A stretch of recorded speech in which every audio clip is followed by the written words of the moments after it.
So welcome to lecture number 25, ME210, Fluid Mechanics. Today we'll talk about the ideas of turbulence. Right. So we have been talking about internal flows in pipes, and now we have reached a stage where we need to talk about turbulence, the nature of turbulence, what turbulence is, and how to handle turbulence when solving problems, when trying to calculate the pressure drop versus volume flow rate for turbulent flows.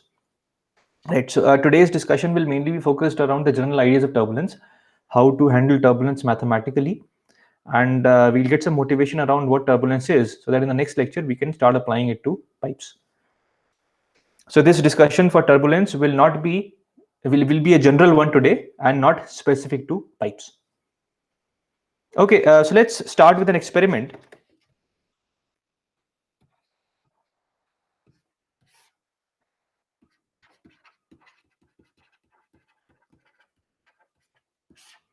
So in this experiment, what we have is we have a pipe. But again, as I said, that these ideas are general, not specific to pipes and internal flows. And in the pipe, I have installed a probe. So this probe is going to measure the one of the flow components, one of the flow properties. These properties could either be x velocity, y velocity, it could be the z velocity, it could be pressure, static pressure, or it could be temperature, could be any property.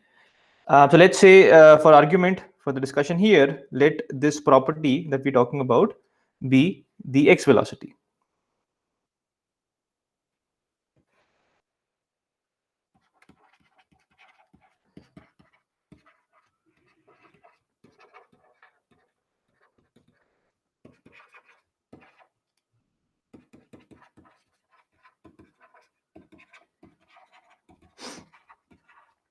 Right.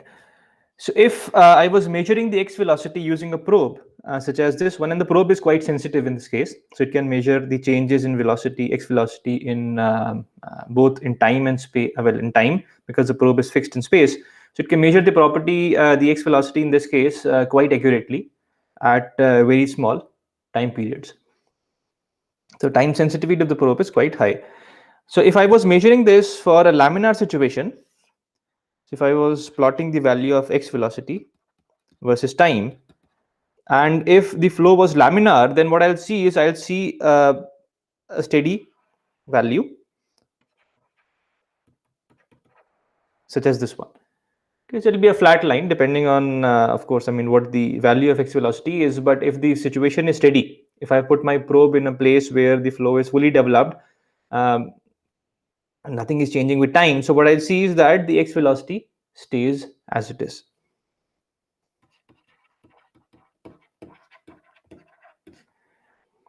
But if I start now increasing my Reynolds number, let us say by increasing the pumping power, which increases the flow rate.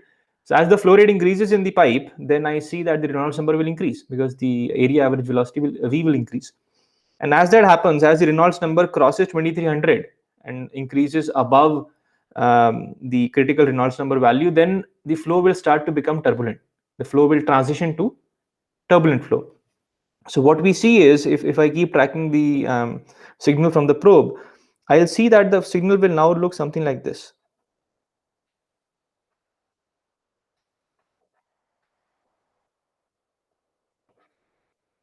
Okay, it will become very erratic. It will become very chaotic.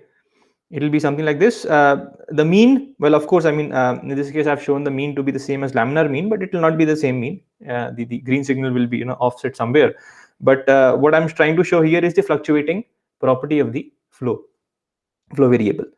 And similarly, if you were measuring the y velocity, for example, in this case using the probe, then the y velocity will be 0 for laminar case. But as the flow becomes turbulent, again you will see these slight fluctuations happening with the mean as 0 for y velocity or z velocity. Okay, but what we are noticing here is that the flow becomes chaotic or random.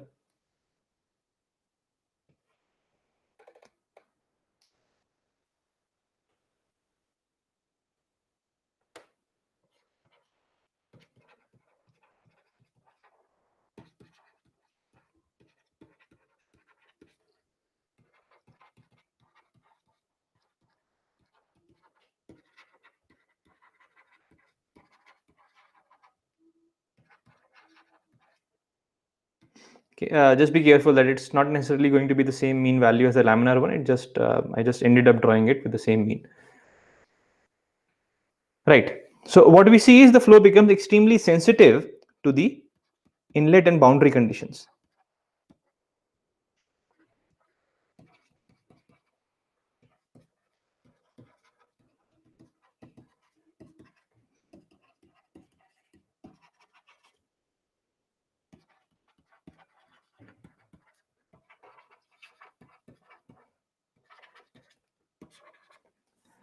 Okay. I mean boundary condition, boundary disturbances. Sorry.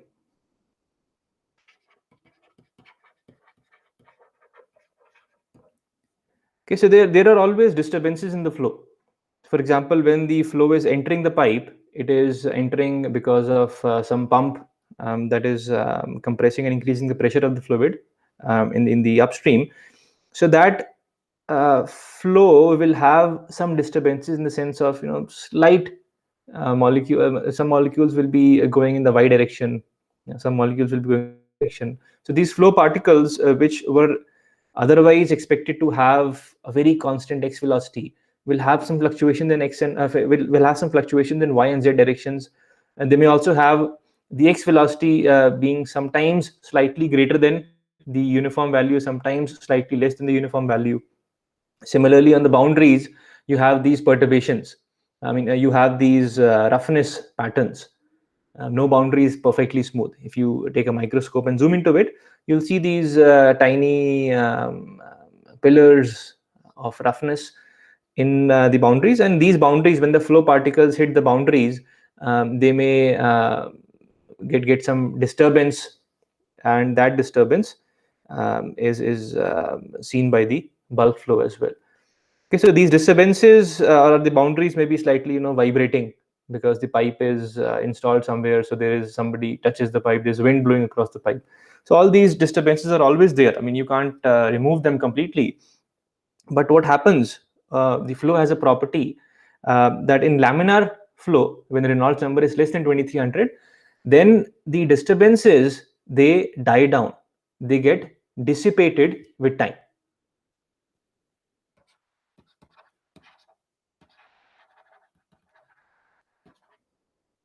Let me write first that the disturbances are always there.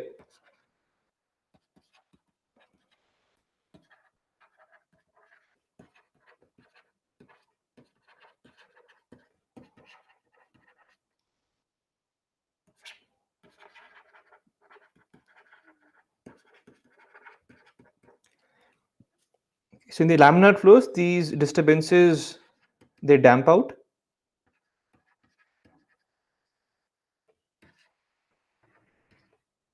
damp down, and in turbulent flows, these disturbances grow.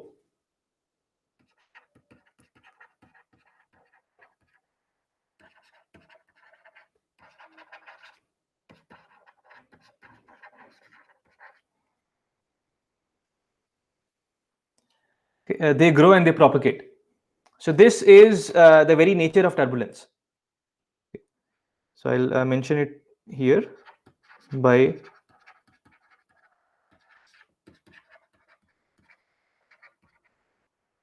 nature of turbulence.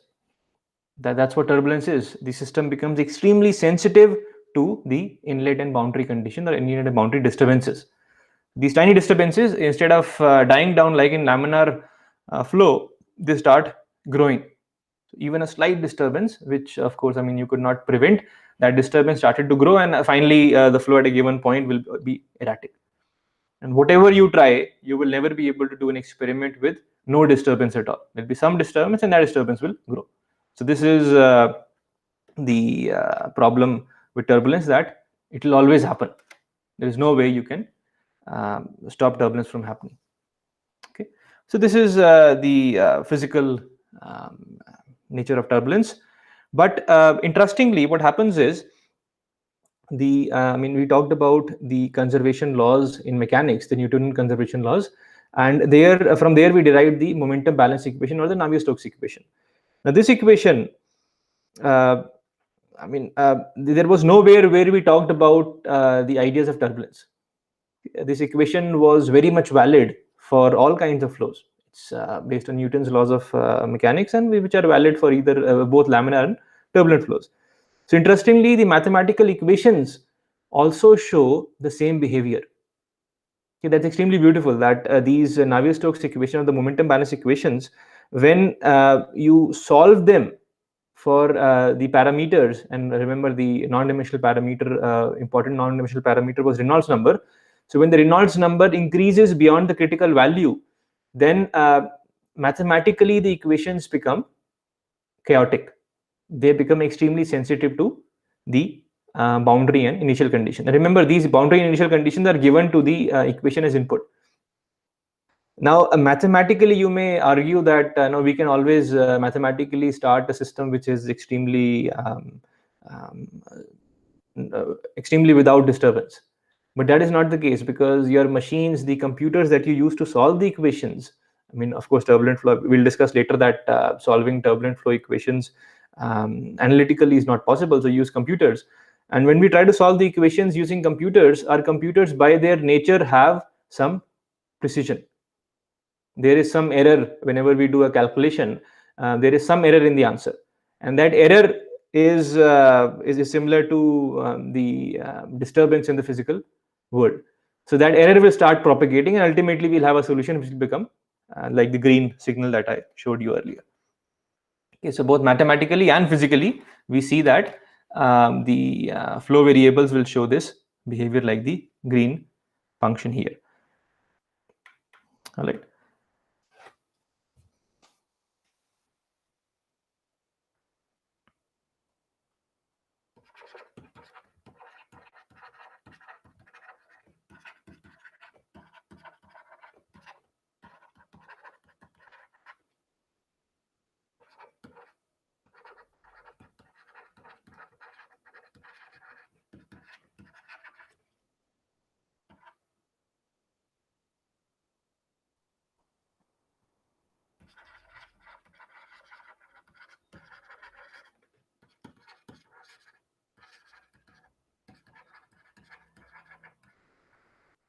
Or should I say just disturbances? I won't say boundary and inlet, because in mathematical system solutions, the disturbance is because of the solution at any point in space and time, not just because of boundaries and inlet.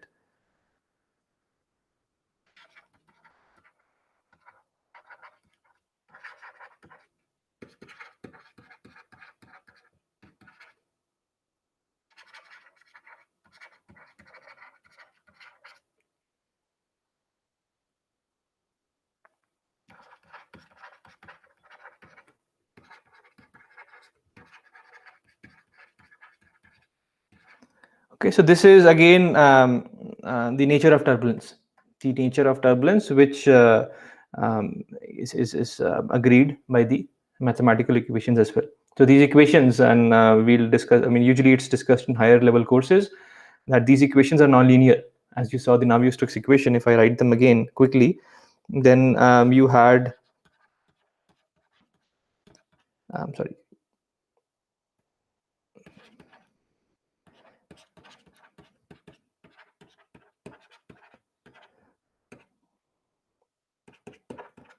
So we had this kind of an equation on the left hand side. The convective terms that we had a u dot grad u, okay, and we are solving for u. I mean, if you expand this expression, then you'll see you'll have terms where you are multiplying the velocity components to each other. So that brings in the nonlinearity. Okay, and this is the reason the equations become extremely chaotic. Their behavior is not as expected from a linear system where things are much nicer. Okay, so it is by nature, and there's a whole field in mathematics and physics called nonlinear dynamics or chaos theory, where these kind of nonlinear equations are studied. And there's extremely beautiful results in the past that have been demonstrated by scientists and mathematicians and physicists like Feigenbaum, Lorentz, and so on, where they've done interesting work on the nature of turbulence in general. So it's very interesting. You must read about it. But there's a whole course in turbulence, and even that course in turbulence cannot touch upon the whole history of how the field has developed. So it's between many disciplines of mechanical engineering, physics, mathematics, even biology. Population biology has been instrumental in helping with the development of this field, ecology. So if you're interested, you should definitely read about the the logistic equation. Okay, so the logistic equation helps us calculate the population of any species in the next year given the population in this year. So even that equation, which is an extremely simple equation, shows very interesting and chaotic behavior, extremely sensitive behavior, which is extremely sensitive to the initial conditions. And these, this behavior is very similar in nature to the behavior of the flow equations as well. I won't speak about that further because we have to stay with our goal here in understanding turbulence with reference to engineering. Okay, so let's move on. So let's see, try to understand the behavior. So this fluctuations that we see, let's mention here non-linear term.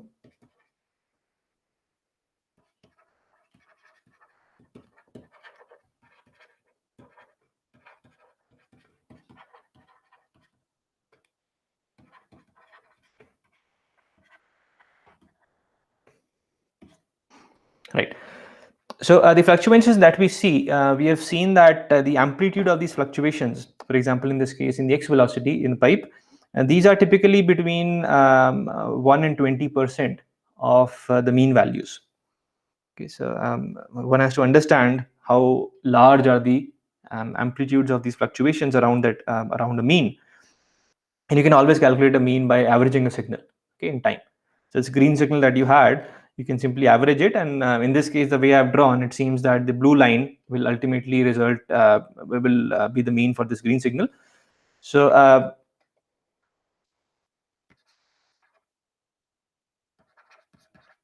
typical amplitudes are between 1 to 20%, 1% to 20% of the mean.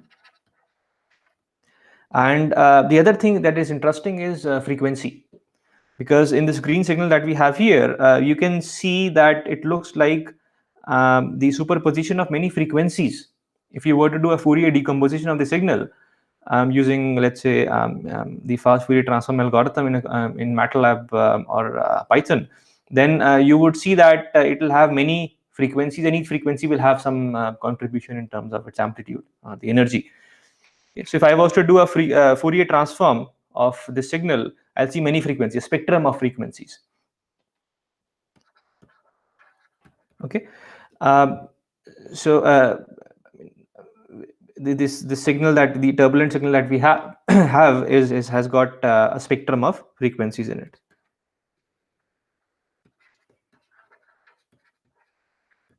And what we see is, as we increase the Reynolds number, the maximum frequency that we see in the fluctuation, they increase. The spectrum becomes wider and wider. You start getting higher frequencies, you start getting very fine fluctuations in time if you increase the Reynolds number.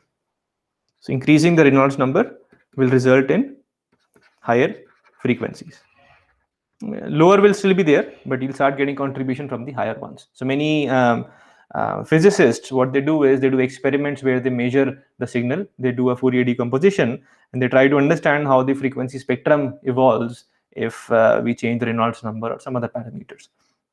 But again, that is beyond the scope of our discussion here in the first level course in turbulence, but one must know about these ideas. And remember, increasing Reynolds number is, if you were just controlling the velocity, this is very hand-wavy discussion here.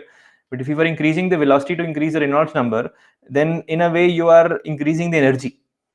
You give higher velocities, you're talking about giving higher energy to the flow, and that will result in more frequency. So somehow the frequencies that you see in the signal are related to the amount of energy that your mean flow or your flow in general has got in the situation. Okay, and again, I will not discuss this further because the statement that I've made requires much more discussion. But that's a general way to understand that higher the Reynolds number, you'll start getting more frequencies of fluctuation. If I was to do the experiment, but this time I was having lots of probes. Let's say I have a hypothetical probe.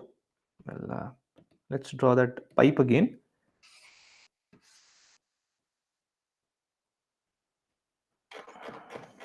Yeah. So this time, instead of having a probe which is fixed in space, I have a probe which is like a sheet. Okay, or sorry, I have a probe which looks like a line. So that probe can measure the velocity distribution continuously on a line.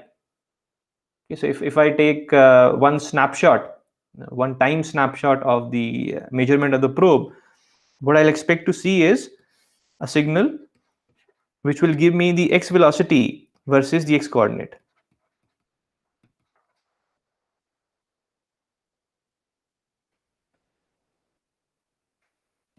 And this signal, if I measure, I mean, for a given snapshot, I will see that this will again show some sort of a fluctuating behavior in space.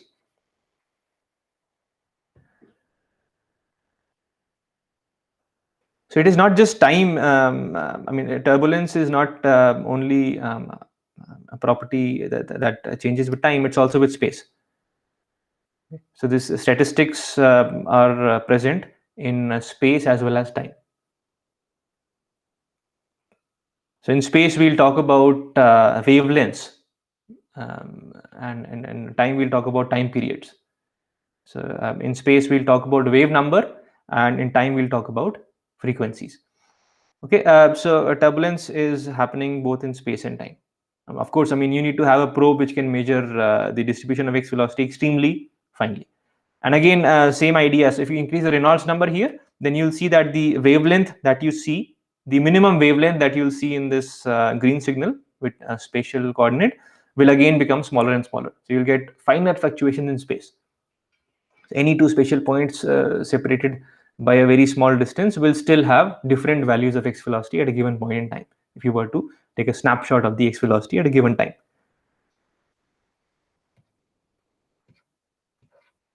I'll call it a sheet probe.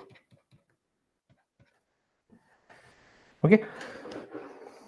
And this also tells us that to do experimental measurements in turbulent flow, one needs to have probes, one need to have sensors which are extremely accurate. So they're very, very expensive. Okay, so it's easy to just write on a piece of paper that you can have an extremely sensitive probe, but one needs to make that. And that is the reason turbulence took a very long time to, I mean, people knew about turbulence, they have been talking about it, but it took a very long time for the experimentalists to start measuring and developing theories. I mean, not developing, testing theories that were already there, or develop more theories, because it was difficult to measure the signal extremely finely. And in a typical wind tunnel, if you were to go to an aerospace lab where you have wind tunnels where you do measurements of flow past different bodies like aeroplane wings and so on. So in a typical wind tunnel, you'll see that you will get frequencies up to around 10 kilohertz. And it's a typical operation. I mean, of course, if you increase the Reynolds number, then you'll get higher frequencies. Okay, so we need a probe which can measure things up to 10 kilohertz. Okay, so 1 hertz is 1 cycle per second, and you're talking about 10,000 cycles per second. So that's the sensitiveness of the probe that you need. The probe should be able to measure 10,000 changes in 1 second. And if you were to use a crude probe, you will end up getting an average signal, not the fluctuations at all. Similarly, if you're talking about the wavelength, the spatial wavelengths, then we'll typically have around 0.01 centimeter as the smallest wavelength in a wind tunnel. Okay, so any 2 points separated by 0.01 centimeter will any 2 points separated by a distance greater than 0.01 centimeter will start showing different values of your x velocities or any other flow parameter. Okay, so this same experiment would have been conducted for pressure, and again we'll see that we'll have some fluctuation in pressure signal as well, temperature. Because all flow properties, all flow parameters will start showing these fluctuations as the flow becomes turbulent.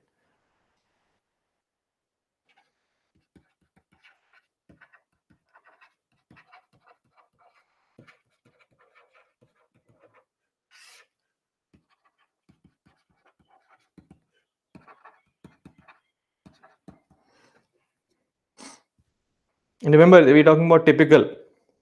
These numbers are not fixed. And of course, I mean, if you increase Reynolds number, you'll go beyond these values. Right. So that's turbulence, and there's lots happening in terms of signals fluctuating. But does that mean that we always need to have a full signal? Okay, we need to have all the fluctuation, because these are, I mean, in a sense, these are random signals. If you won't get the same value again after some time, you'll fluctuations. It's not that after 5 seconds you'll start seeing the same signal again. It will show similar statistics. It will show similar mean, similar, let's say, standard deviation and higher order statistics, but it will not show the same value. Okay, so do we need the values? The answer is no. I mean, we are happy with the statistics, and that is the best we can do anyways.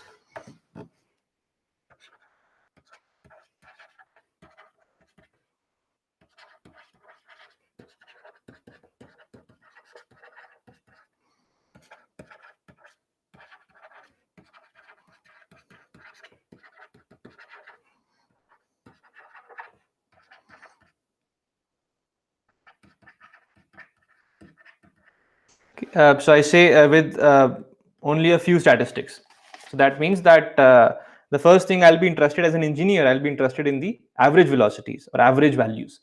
Okay, so what we do is we split the, let's say we're talking about the x velocity, we at a given point, let's say the first experiment we did with that probe fixed in space. So I can break this into an average and a fluctuation.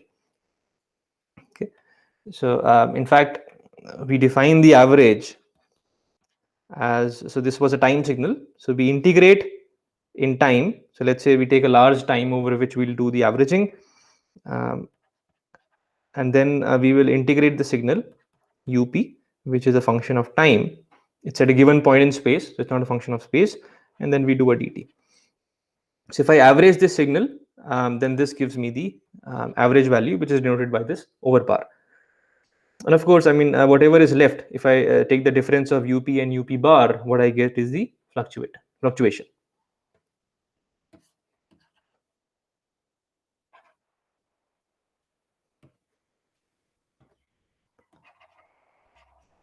This fluctuation that you had, basically this blue line will become your u bar, and this green one, which is your u minus u bar, which will actually go to a zero value as a mean, will be the fluctuation. Okay, so as engineers, we are mostly interested in this value. That's the most important thing we want.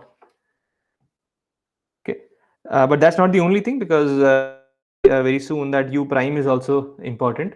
And I mean, although we can't always predict it or calculate it, but it also makes a difference. You'll see that later soon. So if you want one statistic about u prime, the fluctuation, then the best thing you can get is the mean square value, okay, or the variance, or the root mean square value, which will tell you the amount of fluctuation. It still doesn't tell me anything about the frequencies and so on, but it does tell me how big are the fluctuation. Are they large fluctuation of 80% amplitude, or are they only a 5% amplitude fluctuation? Because energy will also be linked to the amount of or the amplitude of fluctuation in this case.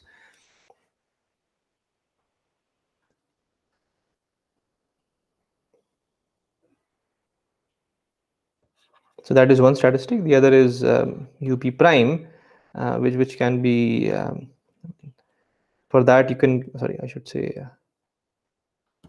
up prime squared, and then you do a mean of that.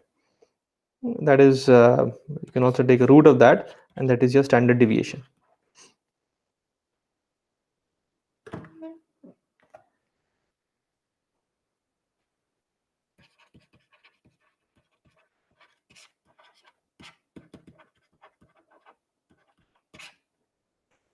Okay, statistics of interest, at least for engineers in this case.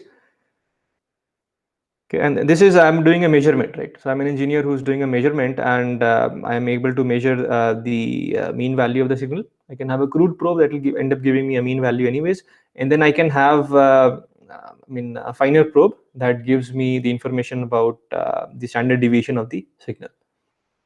Of course, I can calculate more higher order statistics as well, but then um, they won't be as useful as these two statistics. So remember, what we have been doing till now is we have been trying to relate something like, in this case, the main aim is to calculate the pressure drop versus flow rate. So what we do is to calculate the flow rate, we need the average value. So we start developing correlations. We start plotting graphs where we write the Reynolds number based on the mean value of the flow. That's the importance of having the mean value. So till now we have been drawing these. So I'll say so use the above statistics to develop empirical correlations.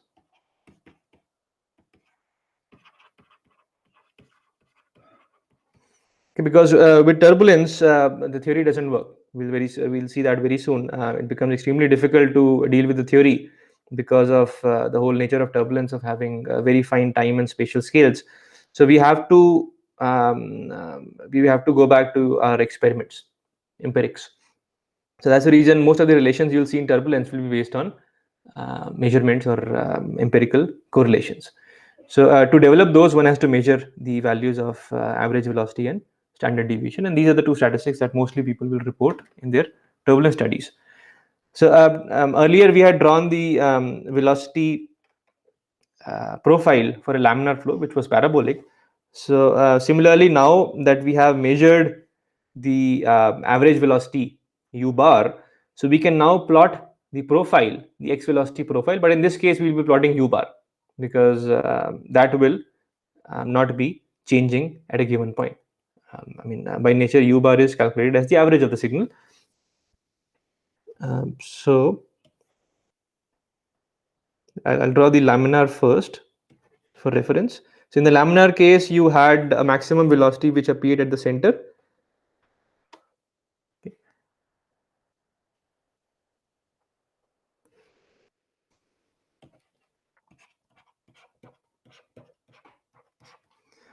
And the value of the x velocity went to 0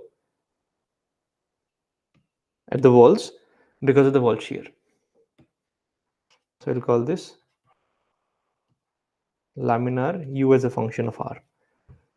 Now, if I draw the turbulent signal, if I was to measure the turbulent signal by moving the probe from wall all the way to the center of the pipe, then I will get something like this. It won't be parabolic anymore.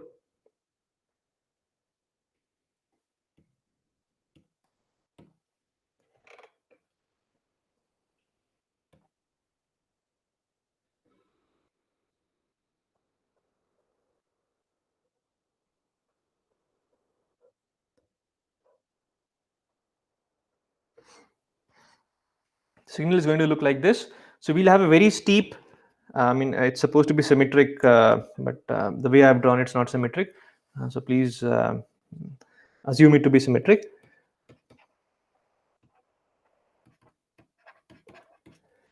So what we see is that the velocity is changes very steeply near the walls and becomes very flat around the central region. So it's not parabolic anymore. It's much flatter than we had for laminar flows. So why is this? Why is it that in a pipe we see a very flat profile, and it very steeply goes to 0 near the walls? So for that, we have to again try to understand what is happening physically inside the turbulent flow. So remember, when I talked about the probe, I said that even in the y and z direction, even though the flow is happening in the x direction, even then in the y and z directions, you start seeing fluctuations when you go in the turbulent regime. So think of a molecule, which think of a bunch of fluid particles or molecules which are moving very nicely in the x direction. And as I increase the Reynolds number, these particles now start to have y and z velocities. So they'll have some y and z momentum. So what they do is, when the meaning of having a y velocity is that the particle is actually going to go up in the y direction. So a particle which was earlier, now let's say a particle which was moving here that I've drawn in red, now it suddenly had a y velocity, so it some particles jumped up, and some particles, because there's always a fluctuation, some will have a negative y velocity, some will go down. So the particle which ended up jumping higher is, in the x direction it was going slow, and it jumped up. So it is going to, it's like you have cars going, and then suddenly a slow car enters, so everything will slow down. Okay, so it created some sort of a shear stress. It slowed the layer above it. And similarly, a particle which was jumping down, it jumped to a slower moving layer, so that accelerated. It's just like if you put a faster moving thing, then it will start pushing the ones which are moving slowly. So this is what causes the flattening of the profile, right?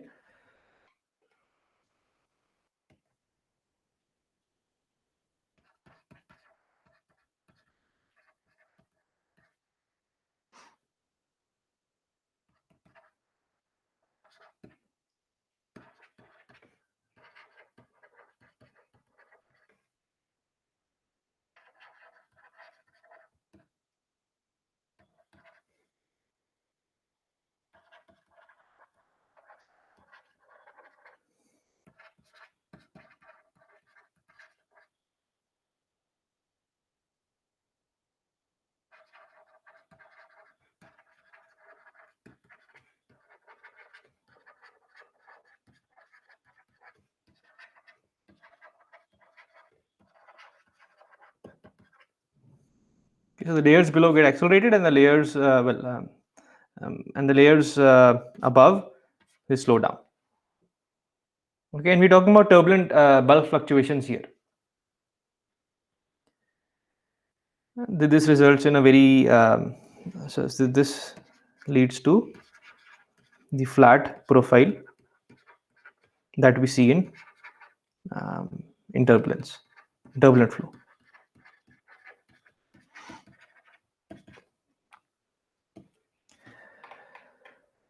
Right, and remember, if a particle by itself jumps from one layer to the other, and this is happening for many particles, so what they are resulting in is also a bulk mixing. Because if particle which was moving in the x direction earlier, after increasing the flow velocity, it jumps in a higher layer towards the center, then what will happen is that it's I mean, if we had colored the particle red, then the red particle goes up.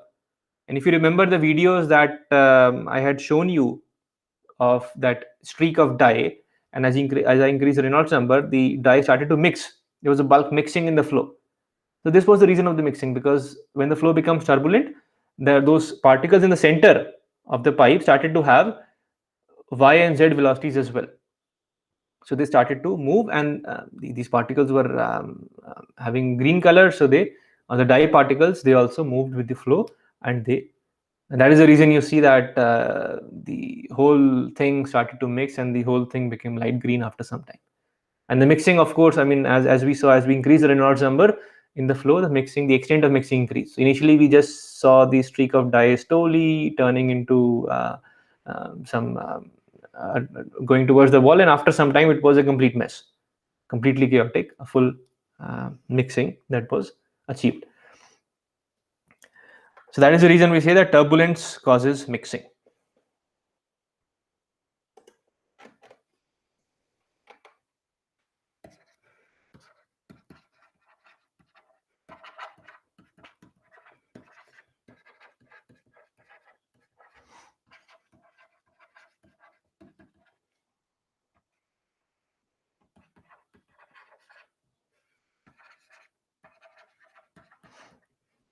Okay, so this number 1 was the mixing of momentum. So if a particle which is moving in the x direction with a certain momentum, it moves to a different layer in the y or z direction, it will transfer the momentum, or it will take away the momentum from those layers. Okay, so this is exchanging momentum. And number 2 is if the particle by itself has moved, so it has transferred mass. Okay, mixing of mass. So turbulence causes mixing of both mass and momentum.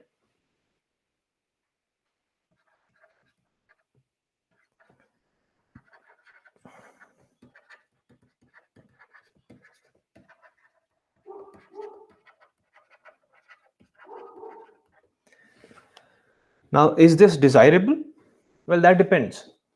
If we're talking about the situation of flow mixers in a chemical industry, chemical processing plant, you would want to mix two materials and create some sort of homogenized mixture of those two materials.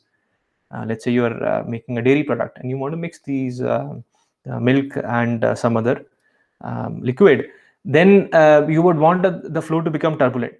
So what you do is you will put an impeller or a stirrer, and you will give it a high velocity, high angular velocity.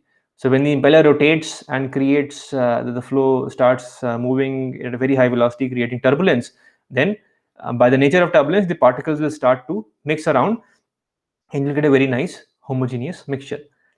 But if you're talking about driving a car and the flow is turbulent, then that will create a lot of force, as we'll see later, on the car.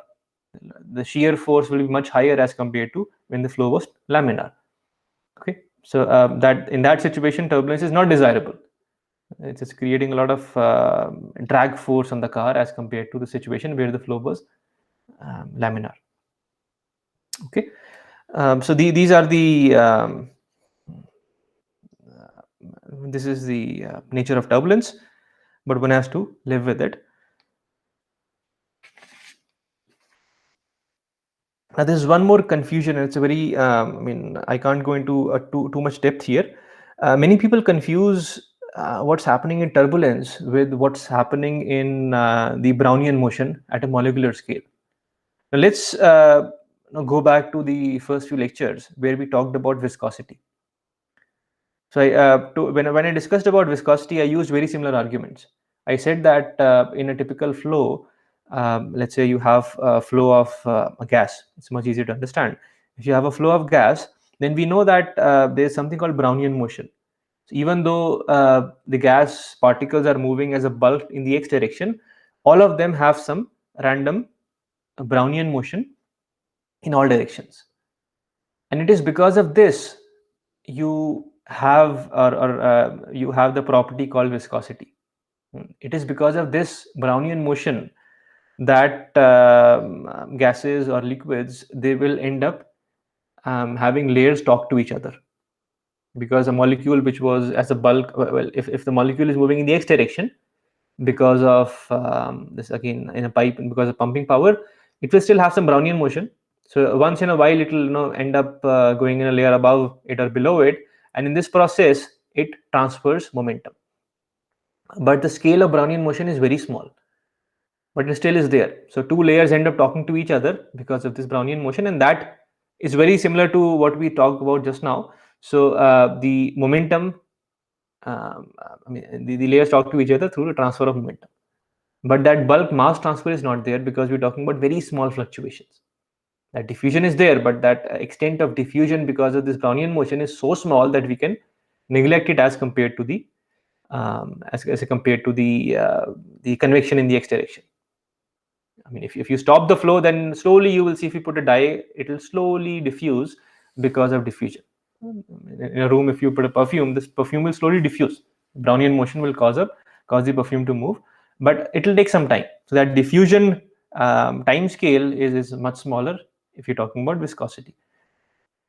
Okay, so viscosity by mechanism is still very similar to what happens in turbulence, except that the Brownian motion causes extremely tiny fluctuations. But here we are talking about fluctuations which are as high as 20% of the mean flow.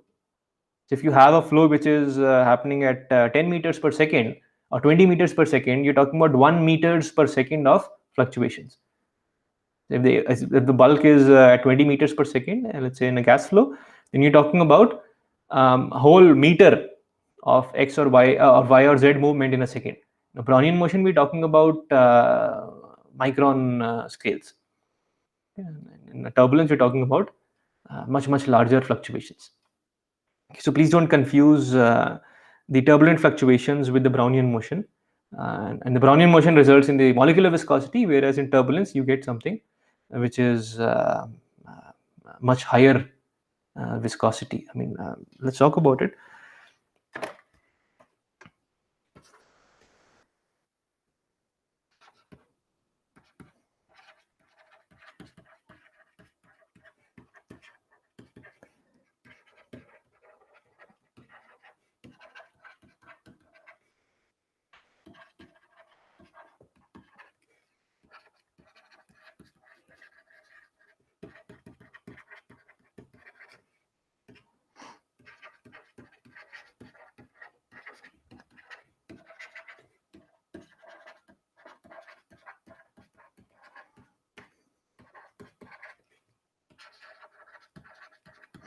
Okay, so as I said, at the molecular scale, the Brownian motion results in a molecular viscosity, which is typically what we call the viscosity, resulting in a conversation between the layers talking to each other through this viscosity, which is a result of the Brownian motion.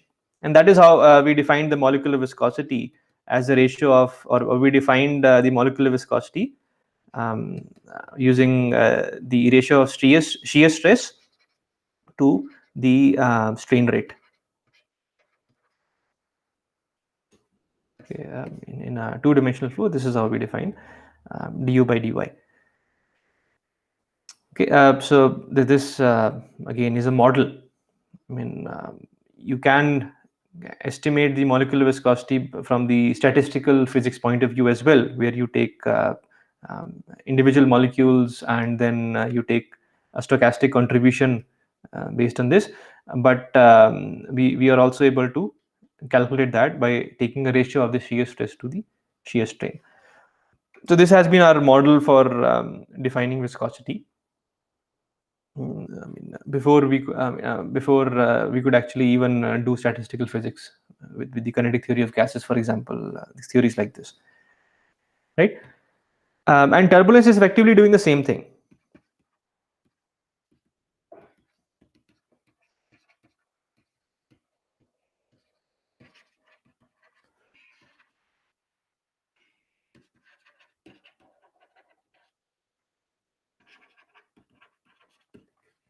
But at much larger scales.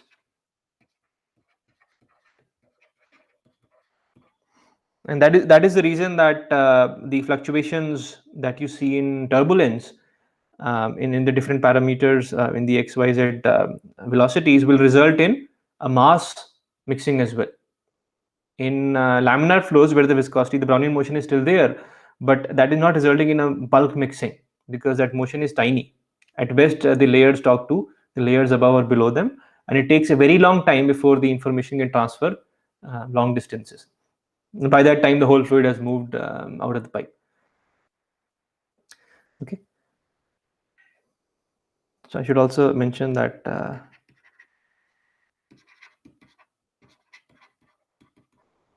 so small diffusion. Well, momentum is your diffusion parameter. So diffusion is, or should I say,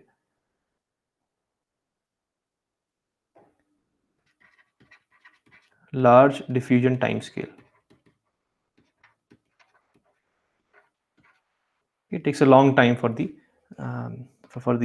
stuff to mix in laminar flow. So turbulence is doing the same thing, but at larger scales, and this allows us to define something called a turbulent viscosity.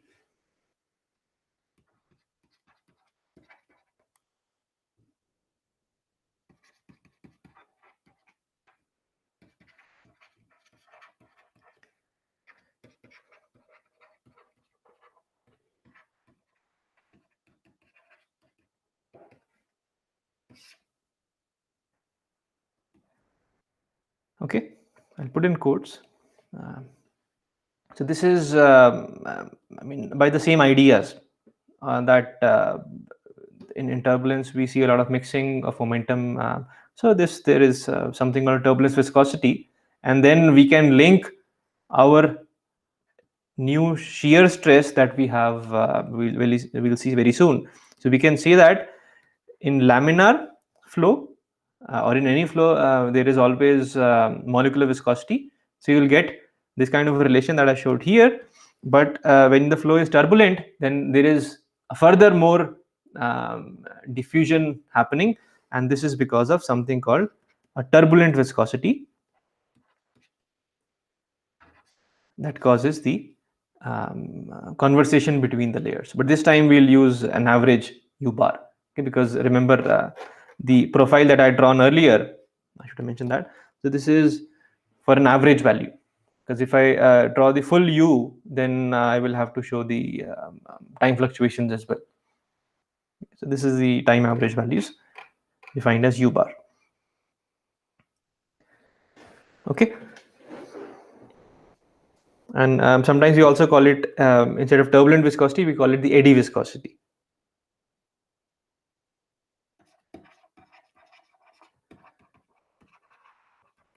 So in some cases you'll see some mu E or mu eddy, and in some cases you'll see mu turbulent, but they both mean the same thing.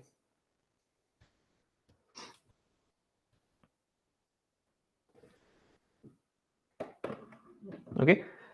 Now the molecular viscosity mu is always there. Okay. So in turbulent flows, what you do is you add the two. You add the turbulent viscosity to the molecular viscosity. But this turbulent viscosity is orders of magnitude higher than the molecular viscosity. Intuitively, we have seen that the amount of mixing created by the molecular viscosity is tiny, but the amount of mixing caused by the turbulent viscosity because of the turbulent fluctuations is much, much higher. Okay. So that by that logic, the turbulent viscosity from this model that we've written should be much higher than the laminar or the molecular viscosity. Okay. So mu turbulent is much larger than mu laminar. And the other thing to note here is that laminar viscosity or the molecular viscosity is a property of the fluid. Water has some viscosity at a given temperature, air has some viscosity, but turbulent viscosity, that's of course that's a model that we've given, but this turbulent viscosity is not a property of a fluid, it's a property of the flow situation. So if the flow has higher Reynolds number, you will end up getting higher turbulent viscosity because there's more mixing. So mu T is a flow property, not a fluid property.